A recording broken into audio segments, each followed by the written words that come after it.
Imagine your annoying uncle who suddenly interrupts every family dinner with unsolicited investment advice, suddenly develops laryngitis at Thanksgiving. No random stock tips, no cryptocurrency lectures, just the peaceful conversation you actually want to have. That uncle is the Google, and laryngitis is the ad blocker. But just like you can't put laryngitis into your uncle, it's a bit harder than just block the ads to make an ad blocker. Luckily, the very company that is banning ad blockers now shows us exactly how to do it. Enter the spam filter in your Gmail or inbox or whatever. Just as a spam filter keeps unwanted emails from cluttering your inbox, ad blockers serve as digital gatekeepers, examining every element a website tries to load and making split-second decisions about what deserves to appear on your screen. When you visit a website, your browser sends dozens or even hundreds of separate requests for images, videos, scripts, and other elements that make up the page. Some of these requests are for the content you want, while others are trying to fetch advertisements.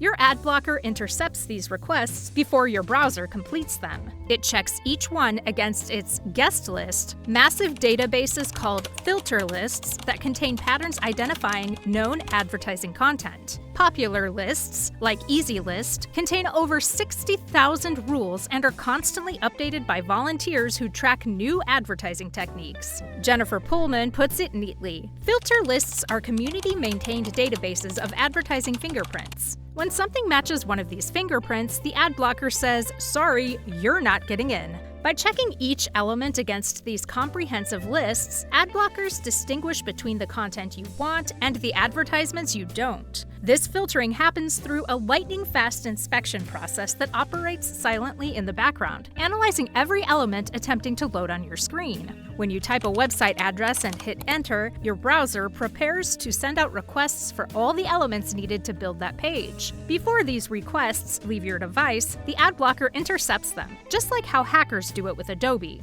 For each outgoing request, the ad blocker determines, is this trying to reach an ad server? Does this match any patterns we know are associated with advertisements? Yes? Request canceled. This approach stops ads before they consume any of your data or processing power. You're not downloading the ad and then hiding it, you're preventing it from downloading at all. This is why pages load faster and use less data when you have an ad blocker installed. Modern ad blockers perform a second inspection after the page loads, examining the structure of the web page itself. If they find elements that look like ads but weren't caught in the initial filtering, they'll hide these elements using custom styling rules. This two-stage approach ensures a clean browsing experience even when advertisers try new techniques to bypass blockers.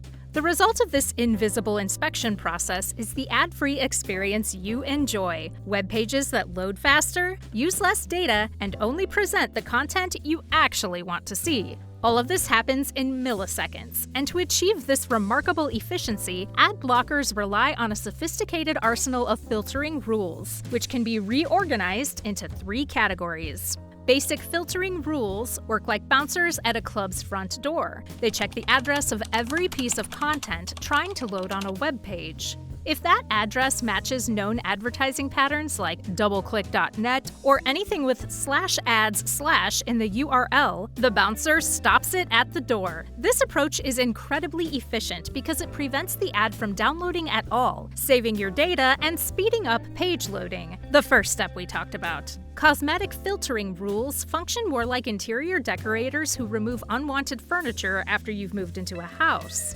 Sometimes ads slip past the front door because they're hosted on the same server as legitimate content. When this happens, cosmetic rules identify these elements based on how they look or where they sit on the page. The ad blocker then adds special styling instructions that essentially make these elements invisible. You might notice brief flashes of ad containers before they disappear. That's cosmetic filtering in action, and the second step we talked about. But cosmetics and creativity are important outside of ads. Speaking of, thanks so much for all the support on the channel lately. It really means a lot, and I want to give something back to you guys. So do you need a job? That sounded a bit weird.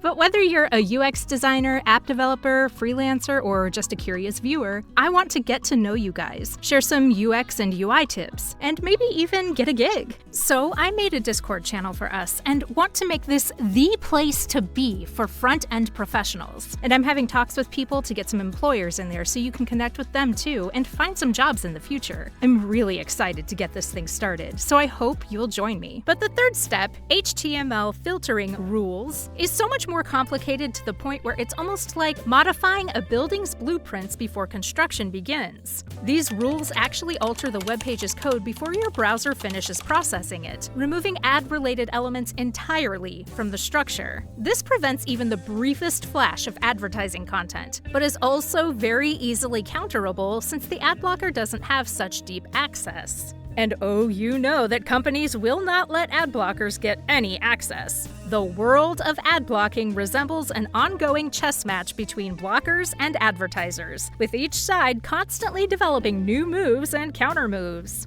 Advertisers counter with server-side ad insertion, their most powerful strategy. Imagine trying to remove raisins from a fully baked cookie. Once they're mixed in, separation becomes nearly impossible.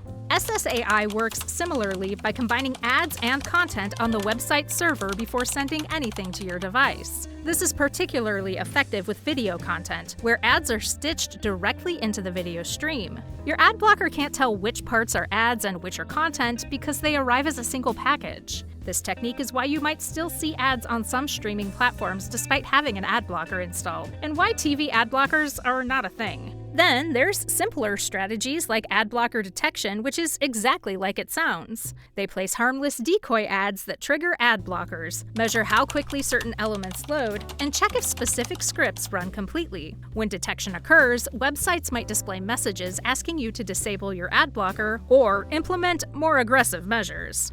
It's pretty much the same as me asking you to turn off your ad blockers because the ads pay for my food. But some websites aren't so polite and will simply put up an ad block wall until you whitelist them. Others use dynamic domain rotation, constantly changing where their ads come from to avoid filter lists, similar to a smuggler using different routes to avoid customs. Content providers also use obfuscation, essentially disguising their advertising code so it doesn't match known patterns, like wearing a costume to avoid being recognized. The ongoing battle between ad blockers and publishers has evolved into a sophisticated technological arms race. Publishers now employ multiple layers of countermeasures, challenging ad blockers' effectiveness. Yet, despite these aggressive tactics, ad blockers remain popular due to their significant performance benefits. Studies show ad blockers can reduce data usage by 25 to 40% on ad-heavy websites and improve page loading speeds from 7.7 seconds to 3.6 seconds on average. This difference is particularly noticeable on content-heavy sites like news portals and blogs. Over time, users can save hours of loading time per month.